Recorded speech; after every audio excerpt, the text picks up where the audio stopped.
Hello,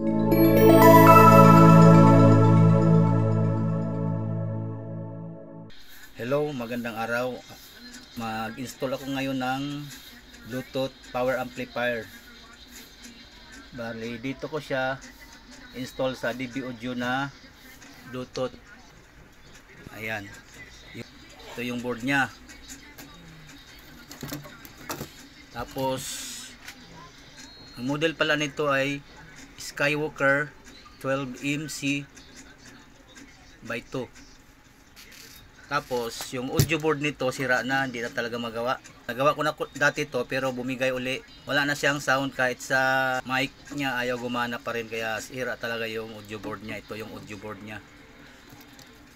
Kaya i-convert ko na lang ito.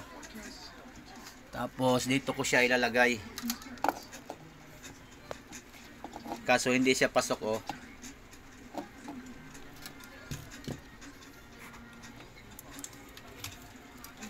Ito pala yung Bluetooth niya. Dito yung nakalagay. Pero hindi na ito magagamit. Kasi dyan ko ilalagay yung Bluetooth power amp. Ito. Kaso hindi siya papasok kasi sasabit yung board dito. Kaya ang gagawin ko, lalagay ako ng butas dyan, slot, para may pasok natin yung board. Dito. Sabit yung board dito sa gilid, kabilaan. Butasan ko na lang dyan para mailusot natin tong board nito. Magbutas muna ako, tapos ipopost ko muna yung video. Okay na, ipasok ko na. Kasi nilagari ko yung gilid-gilid para pumasok ito. Dahil sumasabit yung board. Ayan o, pasok na siya. Ayan. Tinabasan ko lang dito bawat kabila para pumasok yung board. Yung board sa ilalim, ayan. Kasi sabit niya kanina eh. Ayan, pasok na siya. Ayan o. So next natin gawin ay kabit natin yung speaker na to, nito. Kabit natin dito. Ito yung sa subwoofer, ito yung sa tweeter. Yung speaker nito at saka yung tweeter magkasama. Yan, speaker niya. Kaya puputulin ko na lang yung linya ng tweeter. Tapos idugtong ko na lang yung connector ito. Yan o, connector niya. Idugtong ko na lang dito para ma-separate natin yung connection ng tweeter at saka woofer niya. Yung ito naman para to sa ilaw. Ito pala yung likuran, tingnan natin.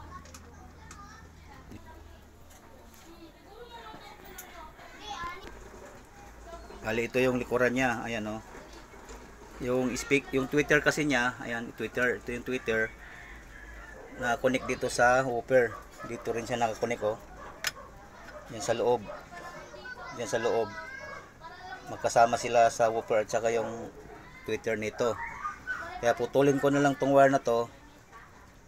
Idugtong natin doon sa ano, connector. Dugtong na lang dito natin idugtong. Ito yung connector niya. Putulin ko yan, tweeter. Kasi may sariling salpakan yung board. Ito.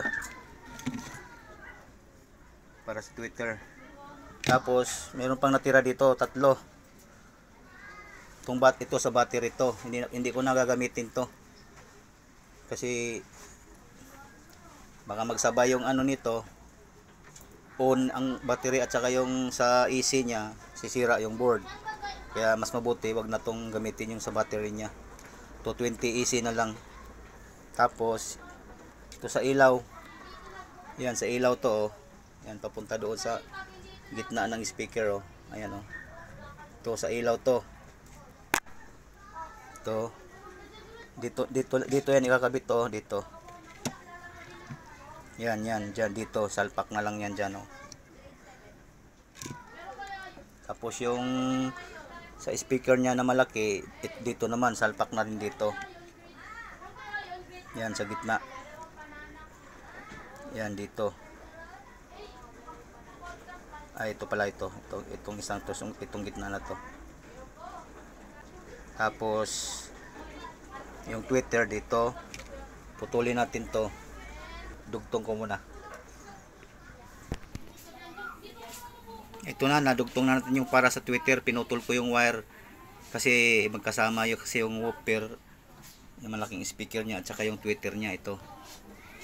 Kaya pinutol ko para masiparate natin. Tapos ito lang tatlo. Ito yung para sa woofer niya. Tapos yung isa naman, ito yung sa ilaw. Ito. Salpak ko muna doon sa socket.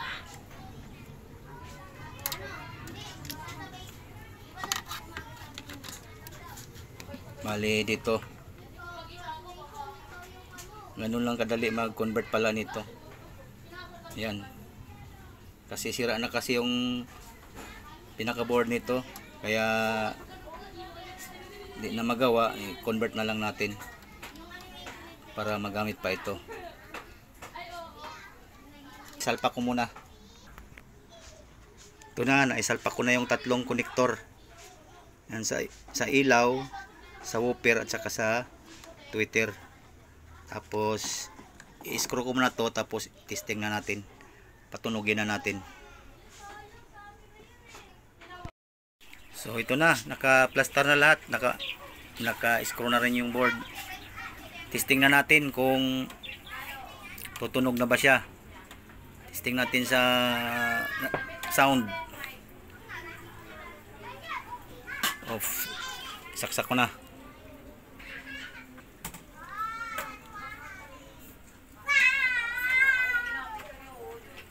Una natin.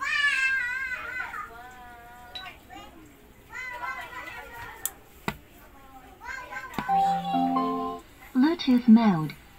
Ayan, gumagana na. Tapos may power na siya. Tapos umiilaw na rin. Ito pala yung switch sa ilaw. O, pwede natin patayin ang ilaw. Ayan, wala ng ilaw. On natin ang ilaw. Ayan, meron ng ilaw. O, para mas maganda tingnan. Tapos patugtugin na natin. Tingnan natin kung gumagana na ng maayos yung ginawa nating conversion sa Bluetooth speaker. Ito na guys, naka-connect na sa Bluetooth. Ayos na guys. Ayos na. Tumutunog na siya. Ayan o.